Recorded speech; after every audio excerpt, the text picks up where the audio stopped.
എടാ ഭദ്ര, ഞാൻ അങ്ങനെയൊന്നും ഉദ്ദേശിച്ചില്ല. വന്നിട്ട് ഇത്ര നേരവും തന്നെ കാണുമ്പോൾ മുഖം തിരിച്ചു പോകുന്നവനെ പിടിച്ചു നിർത്തിക്കൊണ്ട് ആകാശ് ദയനീയമായി പറഞ്ഞു. നിനക്ക് നിന്റെ പെങ്ങളെ മാത്രം മതിയല്ലോ, അതുകൊണ്ടല്ലേ നീ അങ്ങനെ പറഞ്ഞത്. അല്ലെങ്കിൽ എൻ്റെ നിന്റെ എന്നുള്ള ചിന്തയൊന്നും വരില്ലായിരുന്നല്ലോ. അവൻ്റെ പിടിയിൽ നിന്ന് മാറി അവന് മുഖം കൊടുക്കാതെ തിരിഞ്ഞു നിന്നുകൊണ്ട് ഭദ്രൻ പറഞ്ഞു. അങ്ങനെയാണോ ഭദ്ര ഞാൻ പറഞ്ഞത്? അങ്ങനെ തന്നെയാ നീ പറഞ്ഞത്. ആകാശ് എന്ത് പറഞ്ഞാലും അംഗീകരിക്കില്ല എന്ന വാശിയോടെ ഭദ്രൻ പറഞ്ഞു. പുറത്തു നിന്നുള്ള ഒരാളെ നീ ഇവിടെ താമസിപ്പിക്കുമ്പോൾ നീ എത്ര പേരുടെ ചോദ്യത്തിന് ഉത്തരം കൊടുക്കണമെന്ന് അറിയുമോ? ഞാൻ കൊടുത്തോളാം ഉത്തരം. അല്ലെങ്കിൽ തന്നെ എൻ്റെ വീട്ടിൽ ആര് താമസിക്കണമെന്ന് ഞാനല്ലേ തീരുമാനിക്കേണ്ടത്. അതിപ്പോ ആര് ചോദ്യം ചെയ്യാനാ? ആകാശിന്റെ ചോദ്യം കേൾക്കെ അവന് നേരെ നോക്കി ഗൗരവത്തോടെ ഭദ്രൻ പറഞ്ഞു. ഞാനൊന്നും പറഞ്ഞില്ല, ഞാനൊന്നും പറയാനും പോകുന്നില്ല, പോരെ. അവനോട് തർക്കിച്ചാൽ ജയിക്കാൻ പറ്റില്ല എന്ന് മനസ്സിലായതും ആകാശ് കൈകൂപ്പിക്കൊണ്ട് പറഞ്ഞു. എന്തോന്നടാ, കഴിഞ്ഞില്ലേ ഇത്? ചുമ്മാ കുഞ്ഞു പിള്ളേരെ പോലെ കൂട്ട്. രണ്ട് തടിയന്മാര് പിണങ്ങി കളിക്കുന്നു. രണ്ടുപേരുടെയും വീർത്ത മുഖം കാണെ അങ്ങോട്ടേക്ക് വന്നുകൊണ്ട് അരവിന്ദൻ കളിയാക്കി ചോദിച്ചു. ഓ, നീയല്ലേ ഇന്നലെ മീനുവിൻ്റെ കാര്യം ഞാനിവിടെ പറയില്ല എന്ന് പറഞ്ഞപ്പോൾ മുഖം വീർപ്പിച്ച് നടന്നത്? ഏ ആ, ഞാൻ പറയാൻ വന്നത് മറന്നു. താഴെ ആ വിവേക് വന്നിരിപ്പുണ്ട്, നിന്നെ കാണാനെന്നാ പറഞ്ഞത്. ഭദ്രൻ പറഞ്ഞതും ചമ്മിയ മുഖം മറച്ചു വെച്ചുകൊണ്ട് അരവിന്ദൻ മുഖത്ത് ഗൗരവം എടുത്തണിഞ്ഞുകൊണ്ട് പറഞ്ഞു. എന്തിന്? അതറിയില്ല, ഞാൻ ഇങ്ങോട്ടേക്ക് വിളിക്കാം. ഭദ്രനോട് ചോദിച്ചുകൊണ്ട് വിവേകിനെ വിളിക്കാൻ എന്നോണം അരവിന്ദൻ താഴേക്ക് പോയി. സാർ. എന്താ വിവേക് ഇങ്ങോട്ട്? ഓഫീസിൽ വന്നിട്ട് കുറേ ആയല്ലോ. അകത്തേക്ക് വന്ന് ഭദ്രന്റെ മുഖത്തേക്ക് നോക്കാൻ പ്രയാസപ്പെടുന്നവനെ അറിയെ ഭദ്രൻ അങ്ങോട്ടേക്ക് ഗൗരവത്തോടെ ചോദിച്ചു. ഞാൻ ഇത് തരാൻ. എന്തേ? ജോലി റിസൈൻ ചെയ്യാൻ മാത്രം എന്താ ഇവിടെ ഉണ്ടായത്? വിവേക് നീട്ടിയ പേപ്പർ തുറന്നു നോക്കിക്കൊണ്ട് ഭദ്രൻ ഭാവമാറ്റമില്ലാതെ അവൻ്റെ മുഖത്തേക്ക് നോക്കി ഗൗരവത്തോടെ ചോദിച്ചു.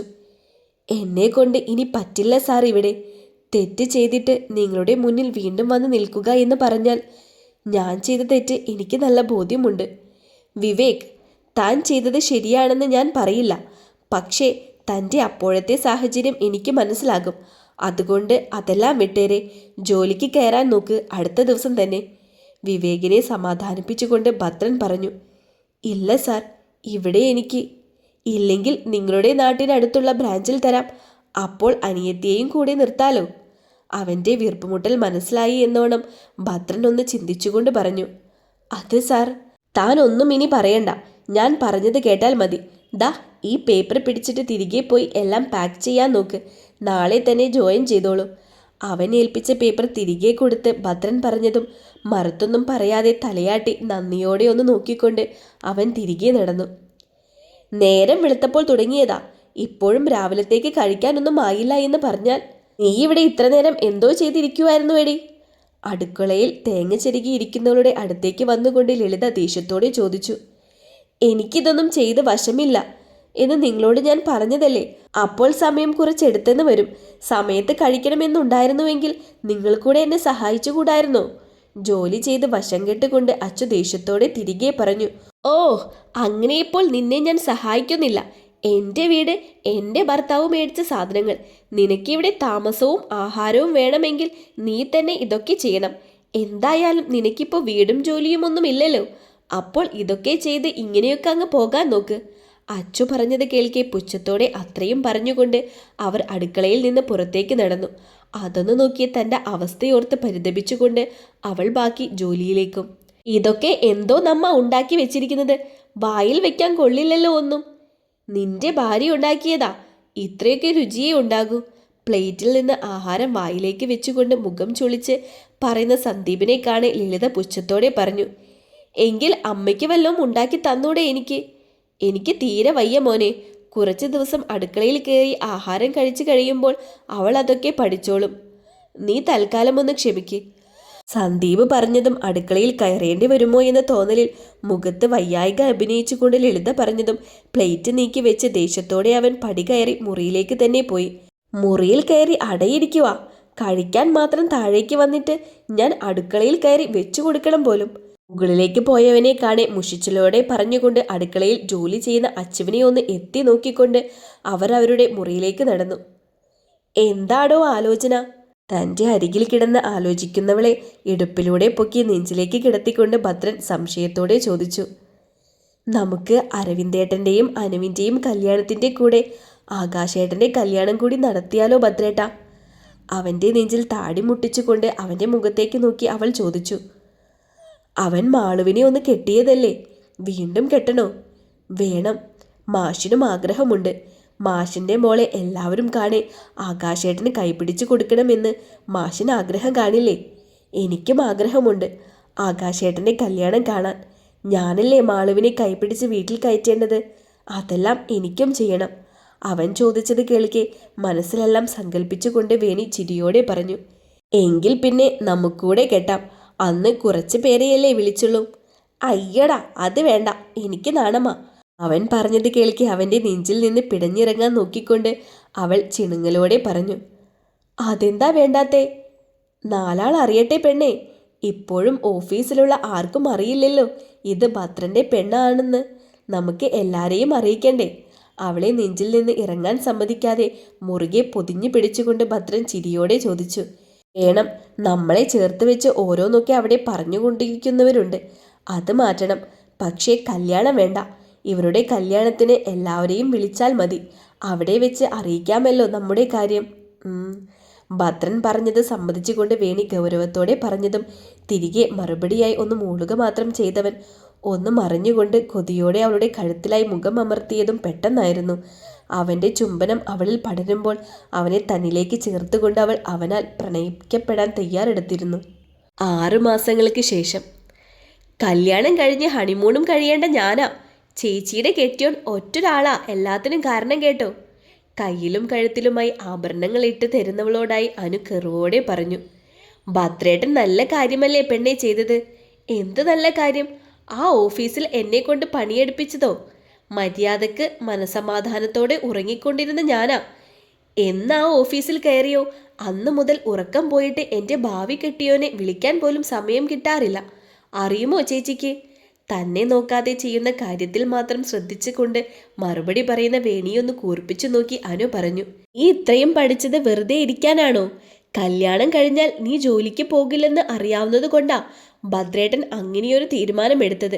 നിന്റെ മാത്രമല്ലല്ലോ, അരവിന്ദേട്ടൻ്റെയും ആകാശേട്ടൻ്റെയും കല്യാണം നിന്റെ കല്യാണത്തിനൊപ്പം മാറ്റിയില്ലേ? മാളുവിനും മീനുവിനും കുറച്ച് സമയം കൂടി വേണമായിരുന്നല്ലോ ഓക്കെ ആകാൻ. ഇപ്പോൾ നമ്മുടെ അതേ വൈബായില്ലേ പിള്ളേര്? എല്ലാം ശരിയായില്ലേ എന്ന് അനുവിനെ ഒന്ന് മൊത്തത്തിൽ നോക്കിക്കൊണ്ട് അവളുടെ നെറുകയിൽ കൈ ചേർത്തുകൊണ്ട് വേണി ചിരിയോടെ പറഞ്ഞു. ആ, അതോർക്കുമ്പോൾ ഒരു സന്തോഷമുണ്ട്. സുന്ദരിയായിട്ടുണ്ട്. ഇനി ഞാൻ പോയി ചെറുക്കന്മാരുടെ അവസ്ഥ എന്താണെന്ന് നോക്കട്ടെ. നീ ഇവിടെ ഇരിക്കേ, ഞാൻ വന്നിട്ട് താഴേക്ക് കൊണ്ടുപോകാം. അവളെ നോക്കി നെറ്റിയുടെ വശത്തായി ചുണ്ടുകൾ ചേർത്ത് പറഞ്ഞ് അവൾ വാതിലിലേക്ക് നടന്നു. പതുക്കെ പോ ചേച്ചി, ഞങ്ങളുടെ കുഞ്ഞാവ. വയറിൽ കൈതാങ്ങി ധൃതിയിൽ പോകുന്നവളെ നോക്കി അനു അല്പം ഭയത്തോടെ ഉറക്കെ വിളിച്ച് പറഞ്ഞു. അതിന് തിരിഞ്ഞു നോക്കാതെ തലയനക്കിക്കൊണ്ട് അവൾ പുറത്തേക്ക് നടന്നിരുന്നു. എന്തോന്ന് പെണ്ണേ, നീ ഇതെന്തിനാ ഈ കാറ്റുപോലെ പോകുന്നേ? എൻ്റെ കൊച്ച് ആ വയറ്റിൽ കിടന്ന് പേടിക്കുമല്ലോ. ഭദ്രൻ മുറിയുടെ കതക് തുറന്നതും പുറത്തുനിന്ന് വേണി അകത്തേക്ക് വരികയും ഒരുമിച്ച് സംഭവിച്ചതുകൊണ്ട് പേടിയോടെ വേണിയെ പിടിച്ചു നിർത്തി അവളുടെ വയറിൽ കൈ ചേർത്തുകൊണ്ട് ഭദ്രൻ പറഞ്ഞു. അയ്യടാ, എൻ്റെ കൊച്ചിന് എൻ്റെ ധൈര്യമാ, അങ്ങനെയൊന്നും പേടിക്കില്ല. അങ്ങനെയാണോ? എന്നിട്ട് കഴിഞ്ഞ ദിവസം മുറിയിൽ അങ്ങനെയായിരുന്നില്ലല്ലോ. ചി, വഷളത്തരം. മാറങ്ങോട്ട്, ഞാൻ എൻ്റെ ഏട്ടന്മാരെ കാണട്ടെ. അവൻ പറഞ്ഞത് കേട്ടതും ചുവന്നുപോയ മുഖം മറയ്ക്കാൻ എന്നോണം അവനെ പതുക്കെയൊന്ന് തള്ളിക്കൊണ്ട് അവൾ മുറിയിലേക്ക് നടന്നു. എന്തോ നോക്കിയാ പെണ്ണെ നീ ഒപ്പിച്ചു വെച്ചിരിക്കുന്നത്? അകത്തേക്ക് വന്നവളെ കാണെ കയ്യിലെ ഫോൺ മാറ്റി വെച്ചുകൊണ്ട് അരവിന്ദൻ വേണിയെ നോക്കി ദയനീയമായി ചോദിച്ചു. ഞാനെന്തൊപ്പിച്ചു? നീ ആ പെണ്ണിനോട് എന്തൊക്കെ പോസിലാ ഫോട്ടോ എടുക്കേണ്ടത് എന്ന് പറഞ്ഞ് പഠിപ്പിച്ചു കൊടുത്തേക്കുവാ അല്ലേ? എന്തൊരു പാവം പിടിച്ച മിണ്ടാപ്പൂച്ചയായിരുന്നു എൻ്റെ മീനു. നിന്റെ 2 എണ്ണത്തിൻ്റെയും കൂടെ കൂടിയ പിന്നെ ഇപ്പോൾ കുരുത്തക്കേട് മുഴുവനുണ്ട്. ഒന്നും അറിയാത്ത ഭാവത്തിൽ പറയുന്നവളെ കൂർപ്പിച്ചു നോക്കിക്കൊണ്ട് അരവിന്ദൻ പറഞ്ഞു. ആ, അവിടെ ആ മാളു അത് തന്നെ. കല്യാണത്തിന് താലി കെട്ടി കഴിയുമ്പോൾ നെറുകിൽ ചുംബിക്കണം പോലും. ഇപ്പോൾ അങ്ങനെയാണെന്ന്. ആ പെണ്ണ് അങ്ങനെ ചിന്തിക്കാൻ വഴിയില്ല. ഈ പെൺപിള്ളെ 2 എണ്ണമാകും ഇതിന് പിറകിൽ. അരവിന്ദൻ പറഞ്ഞത് ഏറ്റുപിടിച്ചുകൊണ്ട് ആകാശ് കൂടി പറഞ്ഞു. അതിനിപ്പോ എന്താ? എനിക്കോ പറ്റിയില്ല. എൻ്റെ കല്യാണത്തിന് നിങ്ങളുടെ കൂട്ടുകാരൻ വായിൽ ഉണ്ണിയപ്പൻ കുത്തിക്കയറ്റിയ പോലെ കവിളും വെറുപ്പിച്ചിരിക്കുകയായിരുന്നു. കല്യാണം കഴിഞ്ഞ് ഫോട്ടോ എടുക്കുന്നതിന് മുൻപ് കാറിൽ കയറി ഇരിക്കുകയും ചെയ്തു. അതെ അതെ, എൻ്റെ അടുത്തിരുന്ന് കണ്ണീരും ഒഴുക്കിയിരുന്നവളാ ഈ പറയുന്നത്. വേണി പറയുന്നത് കേട്ടുകൊണ്ട് അകത്തേക്ക് വന്ന ഭദ്രൻ അവളെ കളിയാക്കിക്കൊണ്ട് പറഞ്ഞു. ആ, അതത് 2 സെക്കൻഡ്. ഞാൻ പിന്നെ നന്നായില്ലേ? ആ താലി കഴുത്തിൽ വീണപ്പോഴേ ഞാൻ നന്നായി. ഉവ്വേ. ചമ്മിയ മുഖത്തോടെ പറയുന്നവളെ തോളിലൂടെ കൈയിട്ട് ചേർത്ത് പിടിച്ച് ഭദ്രൻ ചിരിയോടെ പറഞ്ഞു. നീ എന്താ ഇത്ര കാര്യമായി നോക്കുന്നേ? വേണിയുടെയും ഭദ്രൻ്റെയും ചിരി നിറഞ്ഞ മനസ്സോടെ കണ്ടുകൊണ്ടിരുന്ന ആകാശ് തലയൊന്ന് ചിരിച്ചു നോക്കിയതും ഫോണിലേക്ക് നോക്കി ഗൗരവത്തോടെ ഇരിക്കുന്ന അരവിന്ദനെ കണ്ട് സംശയത്തോടെ ചോദിച്ചു. ഇത് നിനക്കെങ്ങനെ? ആകാശ് ചോദിച്ചതും തൻ്റെ കയ്യിലെ ഫോൺ അവർക്ക് നേരെ തിരിച്ചു പിടിച്ചതും അതിലെ വീഡിയോസിൽ ഉഷാമയെ കണ്ട് ആകാശ് അതിശയത്തോടെ ചോദിച്ചു. അവിടുത്തെ ഒരു ന്യൂസിൽ യാദൃശ്ചികമായി കണ്ടതാ. മനസ്സ് പിടിവിട്ട് അവിടെയൊക്കെ നടക്കുന്നു എന്നാ പറയുന്നത്. അയാൾക്ക് എന്താ പറ്റിയത്? അവർ പറഞ്ഞത് കേട്ട് പെട്ടെന്ന് മോഹനെ ഓർത്തതും വേണി ഗൗരവത്തോടെ ആകാശിനോട് ചോദിച്ചു. ദേഹമൊക്കെ മുറിവായി പുഴുത്ത് അങ്ങനെ അങ്ങ് തീർന്നു. ഒരുപാട് അനുഭവിച്ചു. അതയാൾ അർഹിക്കുന്നുണ്ട് ഇല്ലേ? വേണി ചോദിച്ചത് കേൾക്കെ അടുത്ത് നിൽക്കുന്ന ഭദ്രൻ്റെ ഭാവഭേദമില്ലാത്ത മുഖത്തേക്കൊന്ന് നോക്കി ആകാശ് പറഞ്ഞതും ശരിയെന്ന പോൽ വേണിയൊന്ന് തലകുലുക്കുക മാത്രം ചെയ്തു. അയ്യോ, സമയമായി. ഭദ്രേട്ടാ, ഇവരെ മണ്ഡപത്തിലേക്ക് ഇരുത്തിക്കോ. ഞാൻ പെണ്ണിൻ്റെ സൈഡാണ് കേട്ടോ.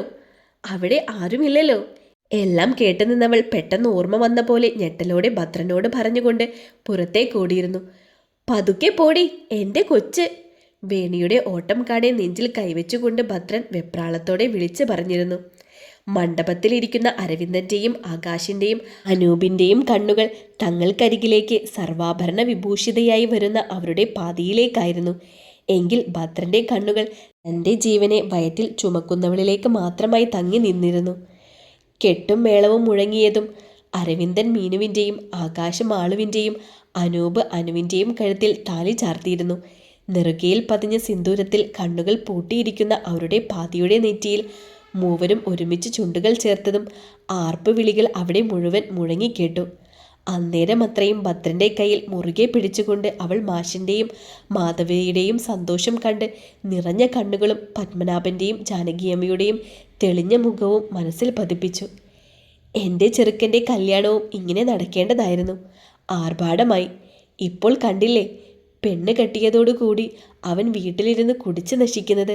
മുന്നിലെ കല്യാണം അസൂയയോടെ നോക്കി അടുത്തിരിക്കുന്ന അച്ചുവിനോട് പുച്ഛത്തോടെ ലളിത പറഞ്ഞു. കയ്യിലിരിപ്പ് ശരിയാകണം, അല്ലെങ്കിൽ ഇങ്ങനെ പോലീസ് സ്റ്റേഷനിൽ വെച്ച് നടക്കും കല്യാണം. മകൾ ജയിലിൽ നിന്ന് ഇറങ്ങി ഏതോ ചെറുക്കൻ്റെ കൂടെ ലിവിങ് ടുഗെദർ അല്ലേ? അതിനൊന്നും പറയാനില്ലേ? ലളിത പറഞ്ഞതും അതേ പുച്ഛത്തോടെ അച്ചു തിരിച്ചു പറഞ്ഞു. രണ്ടും കൊണ്ടും കൊടുത്തും ഇങ്ങനെ ജീവിക്കട്ടെ എന്നോർത്തുകൊണ്ട് അവർക്കരികിലായി തന്നെ അതൊന്നും ബാധിക്കാത്ത തരത്തിൽ വിജയച്ചൻ നിറഞ്ഞ പുഞ്ചിരിയോടെ ആ കല്യാണം കണ്ടുകൊണ്ടിരുന്നു. എന്താ സൂരജെ, മുഖത്തൊരു മ്ലാനത? വിവേകിൻ്റെ അടുത്തായി ചേർന്ന് നിന്ന് ഭദ്രൻ്റെ കൈക്കുള്ളിൽ നിൽക്കുന്ന വേണിയെ നോക്കി നിൽക്കുന്ന സൂരജിൻ്റെ അടുത്തേക്ക് വന്നുകൊണ്ട് മായ ചോദിച്ചു. ഒന്നുമില്ലടോ, വെറുതെ. കുറേ ആയില്ലേ വേണിയെ? അല്ല, മേഡത്തെ കണ്ടിട്ട്.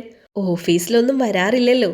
ഇന്നലെ ഭദ്രൻ സാറിൻ്റെ ഭാര്യയായിരുന്നു വേണിയെന്നറിഞ്ഞപ്പോൾ തൊട്ട് എന്തോ ഒരു അത്ഭുതമോ ഒരു തരിപ്പോ അങ്ങനെ എന്തൊക്കെയോ. ഇഷ്ടമായിരുന്നല്ലേ? അല്ല, ഒരു അട്രാക്ഷൻ. മായ ചോദിച്ചത് കേൾക്കെ ഏതോ ലോകത്തെന്നപ്പോൾ മൂളിയവൻ ഞെട്ടലോടെ തിരുത്തിക്കൊണ്ട് പതർച്ചയോടെ പറഞ്ഞു. അല്ലെങ്കിലും അടുത്ത് നിന്ന് ഒരാൾ സ്നേഹിക്കുന്നത് ആരും കാണില്ല. അകലെയുള്ള സ്നേഹം തിരക്കിപ്പോകും അല്ലേ? ഞാൻ വെച്ച് നീട്ടിയ സ്നേഹം പോലെ. അവളെന്താടാ പറഞ്ഞിട്ട് പോയത്? മായ പറഞ്ഞിട്ട് പോയത് കേൾക്കെ ഒന്നും മനസ്സിലാകാതെ സൂരജ് അടുത്ത് നിൽക്കുന്ന വിവേകിൻ്റെ ചെവിയിലായി ചോദിച്ചു. അവൾക്ക് നിന്നെ ഇഷ്ടമായിരുന്നു എന്നാണ് അപ്പോത്തെ പറഞ്ഞത്. അവനെ ഒന്ന് കലിപ്പിച്ചു നോക്കിക്കൊണ്ട് വിവേക് പറഞ്ഞതും ഒരു ഞെട്ടലോടെ സൂരജ് മായയെ തിരിഞ്ഞു നോക്കിയതും അവളുടെ ചിരിയിൽ തിരികെ ചിരിക്കണോ എന്നറിയാതെ അവനൊന്ന് ചിന്തിച്ച ശേഷം തിരികെ നേർത്ത ചിരി നൽകി മുന്നിലേക്ക് കണ്ണുകൾ മാറ്റിയിരുന്നു. എന്താ മാഷെ ഇത്ര ആലോചന? ഡോക്ടർ പറഞ്ഞത് സത്യമായിരിക്കുമോ മോളെ? അവളിനി ആ മറന്നു പോയതൊന്നും ഓർക്കില്ലായിരിക്കും അല്ലേ? എൻ്റെ കുഞ്ഞിനെ ദ്രോഹിച്ചവന് തക്ക ശിക്ഷ കൊടുത്തിട്ടുണ്ട് എന്ന് പറഞ്ഞത് സത്യമാണല്ലോ അല്ലേ? എൻ്റെ കുഞ്ഞ് ഒരു നല്ല ജീവിതത്തിലേക്ക് കടക്കുമ്പോൾ അവൾക്കിനി വിഷമങ്ങളൊന്നും ഉണ്ടാവാൻ പാടില്ല. മാളുവിലും ആകാശിലും മിഴികൾ ഉറപ്പിച്ച മാഷെ വേണി ചോദിച്ചത് കേൾക്കെ ഒന്ന് നിശ്വസിച്ചുകൊണ്ട് പറഞ്ഞു, അതെ മാഷെ, മാഷ് അറിഞ്ഞതും കേട്ടതുമെല്ലാം സത്യമാ. നമ്മൾ എത്ര ഡോക്ടേഴ്സിനെ കണ്ടു, അവരെല്ലാം ഒന്ന് തന്നെയല്ലേ പറഞ്ഞ്. അവളുടെ അവസ്ഥയ്ക്ക് കാരണക്കാരനായവൻ കഴിഞ്ഞ ദിവസം ആത്മഹത്യ ചെയ്തില്ലേ? എല്ലാം നഷ്ടപ്പെട്ട് ജീവിക്കേണ്ട എന്ന് തോന്നിക്കാണും. അതെല്ലാം ഒരു സ്വപ്നമായി മറന്നേരെ. എന്തിനാ നല്ലൊരു ദിവസമായിട്ട് വന്നേ. അവിടെ മാഷിൻ്റെ കൂടെ ജോലി ചെയ്തവർ വന്നിരിക്കുന്നത് കണ്ടില്ലേ? അങ്ങോട്ടേക്ക് പോയേ.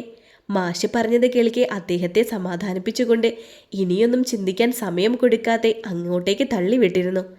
എന്താ ആൻറ്റി, എന്താ കണ്ണൊക്കെ നിറഞ്ഞിരിക്കുന്നേ?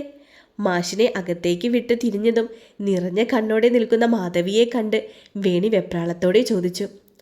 അവരെ കണ്ടിട്ട് സന്തോഷം കൊണ്ടാ.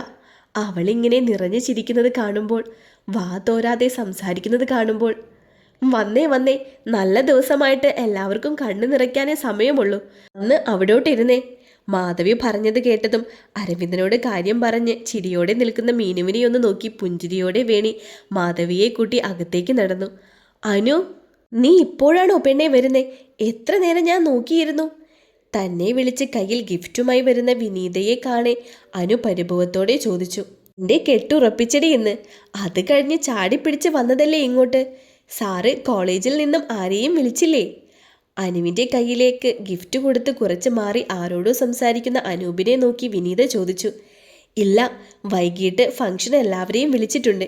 ഇപ്പോൾ അടുത്തുള്ളവരും ബന്ധുക്കളും മാത്രമേ ഉള്ളൂ. നീ ഇരിക്ക്. ഇവിടെ എൻ്റെ ഏട്ടന്മാർ ഫോട്ടോഷൂട്ട് തുടങ്ങി. ഞാനും അനൂപേട്ടനെ കയ്യോടെ കൊണ്ടുപോയി കുറച്ച് പോസിൽ പരീക്ഷിക്കട്ടെ.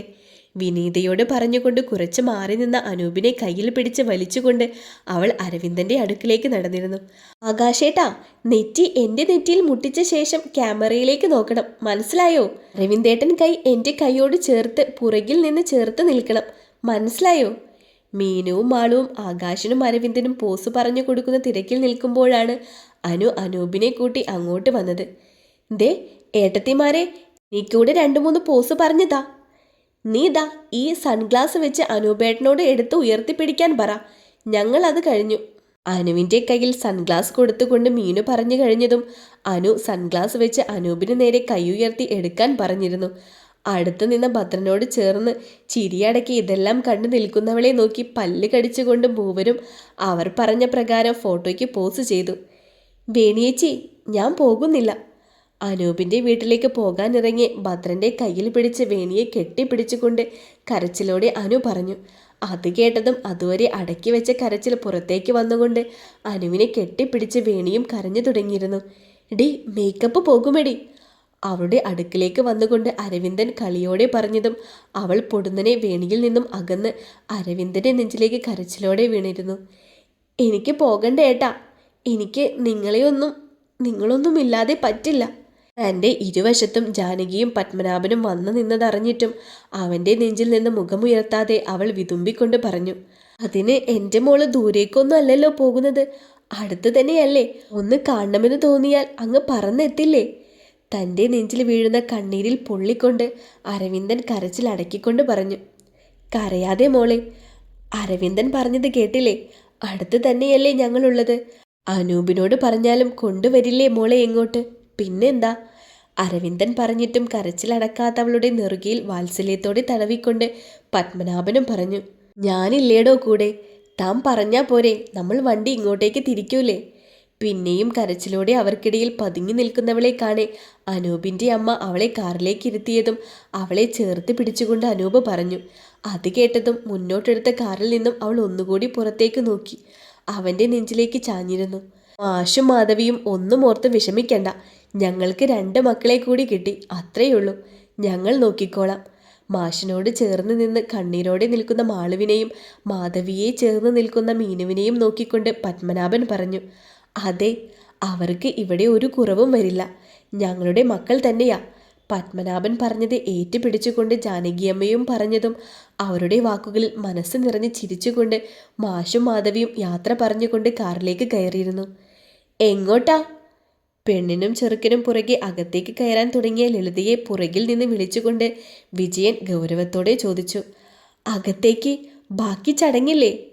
ഇത്രയും ചടങ്ങിൽ പങ്കെടുത്താൽ മതി. അവർ സമാധാനമായി ജീവിച്ചോട്ടെ. വന്ന് കാറിൽ കയറ്. ലളിതയെ നോക്കി കടുപ്പിച്ച് പറഞ്ഞുകൊണ്ട് അടുത്ത് നിൽക്കുന്ന അച്ചുവിനെയും നോക്കി വിജയൻ കാറിനടുത്തേക്ക് നടന്നതും മുഖം വീർപ്പിച്ചുകൊണ്ട് ലളിതയും പുറകിൽ നടന്നിരുന്നു. അകത്ത് നിറഞ്ഞ ചിരിയോടെ നിൽക്കുന്ന വേണിയെ ഒന്ന് നോക്കി മുഖം തിരിച്ചുകൊണ്ട് അച്ചുവും കാറിനടുത്തേക്ക് നടന്നു. അന്നേരം അത്രയും അവളുടെ മനസ്സിൽ താൻ വെറുത്തിരുന്ന വേണിയുടെ ചിരിയോടെയുള്ള മുഖം മാത്രമായിരുന്നു നിറഞ്ഞു നിന്നത്. അപ്പോൾ പിന്നെ ദാ ഈ പാല് പിടിച്ച് രണ്ടും എൻ്റെ റോള് കഴിഞ്ഞു. ഇനി ആവശ്യമൊന്നുമില്ലല്ലോ. ഞാൻ മുറിയിൽ കൊണ്ടാക്കണോ? ആളുവിൻ്റെയും മീനുവിൻ്റെയും കയ്യിൽ പാലേൽപ്പിച്ചുകൊണ്ട് വേണിയൊരു ആശ്വാസത്തോടെ ചോദിച്ചു. വേണ്ട ചേച്ചി, ഞങ്ങൾ പൊക്കോളാം. ചേച്ചി റെസ്റ്റ് എടുക്ക്. എപ്പോൾ തുടങ്ങിയ ഓട്ടമാ? കയ്യിലേക്ക് പാൽ മേടിച്ചുകൊണ്ട് മാളു പറഞ്ഞു. അതെ, ദാ ചേച്ചിയെ കാത്ത് കുറേ നേരമായി. വായിച്ച പത്രം വീണ്ടും വീണ്ടും വായിച്ചുകൊണ്ടിരിക്കുന്ന ഏട്ടനെ ഇങ്ങനെ മുഷിപ്പിക്കാതെ. മാള് പറഞ്ഞത് ഏറ്റുപിടിച്ചുകൊണ്ട് സോഫയിലിരിക്കുന്ന ഭദ്രനെ നോക്കി മീനുവും കളിയാക്കലോടെ പറഞ്ഞതും രണ്ടുപേരെയും ഒന്ന് കൂർപ്പിച്ചു നോക്കിക്കൊണ്ട് അവൾ ഭദ്രന്റെ അരികിലേക്ക് നടന്നിരുന്നു. കഴിഞ്ഞോ പെണ്ണെ? തൻ്റെ അരികിൽ വന്ന് തോളിൽ തലചേർത്ത് വെച്ചിരിക്കുന്നവളെ അറിയെ പത്രം മാറ്റിവെച്ചുകൊണ്ട് ഭദ്രൻ സ്നേഹത്തോടെ ചോദിച്ചു. പടികൾ കയറി മുകളിലെ മുറിയിലേക്ക് കയറുന്ന മാളുവിനെയും മീനുവിനെയും ഒന്ന് നോക്കി ചിരിയോടെ അവൾ ഒന്ന് മൂളുക മാത്രം ചെയ്തു. ക്ഷീണിച്ചോ നീ? അവളെ കൈകളിൽ കോരിയെടുത്ത് മുറിയിലേക്ക് നടക്കെ അവൻ വാത്സല്യത്തോടെ ചോദിച്ചു. എന്തേ ഇങ്ങനെ നോക്കുന്നേ? താൻ ചോദിച്ചതിന് ചിരിയോടെ തന്നെ നോക്കി കൈകളിൽ കിടക്കുന്നവളെ കാണെ പുരികം ചുളുക്കി നേർത്ത ചിരിയോടെ ഭദ്രൻ ചോദിച്ചു. എനിക്ക് എന്ത് ഇഷ്ടാണെന്നോ? മുറിയിൽ ബെഡിലേക്ക് സൂക്ഷിച്ച് കിടത്തി തൻ്റെ അരികിൽ വന്ന് കിടക്കുന്നവനെ കാണെ അവനിലേക്ക് ചേർന്ന് കിടന്നുകൊണ്ട് അവൾ പ്രണയത്തോടെ പറഞ്ഞു. ഇപ്പോഴാണോ ഇഷ്ടം തുടങ്ങിയേ? ഇത്ര നാളും ഇഷ്ടമുണ്ടായിരുന്നില്ലേ? അവളുടെ നേർക്ക് തിരിഞ്ഞു കിടന്നുകൊണ്ട് അവൻ കണ്ണൊന്ന് ചുരുക്കിക്കൊണ്ട് ചോദിച്ചു. ഉവ്വല്ലോ, അന്നും ഇന്നും എന്നും എനിക്കെൻ്റെ തമ്പുരാനെ ഇഷ്ടമാ. തൻ്റെ നേർക്ക് തിരിഞ്ഞു കിടക്കുന്നവൻ്റെ കഴുത്തിലേക്ക് മുഖം പൂഴ്ത്തി അവൾ പറഞ്ഞതും ഒരു കൈകൊണ്ട് അവളുടെ നിറവയറിൽ തലോടിക്കൊണ്ട് അവൻ പതിയെ അവളെ തന്നോട് ചേർത്ത് പിടിച്ചിരുന്നു. തൻ്റെ എല്ലാമായവളെ, തൻ്റെ മാത്രമായ പെണ്ണിനെ. ഇനി അവർ പ്രണയത്തോടെ ജീവിക്കട്ടെ അല്ലേ? നമ്മളെന്തിനാ കട്ടുറുമ്പാകുന്നേ? നമ്മുടെ തമ്പുരാൻ്റെ പെണ്ണെന്ന സ്റ്റോറി ഇന്നിവിടെ അവസാനിക്കുകയാണ്. ഇതുവരെ സപ്പോർട്ട് ചെയ്ത എല്ലാവർക്കും നന്ദി. നിങ്ങളുടെ അഭിപ്രായങ്ങളും നിർദ്ദേശങ്ങളും താഴെ കമൻറ്റായി കുറിച്ചേക്കണേ.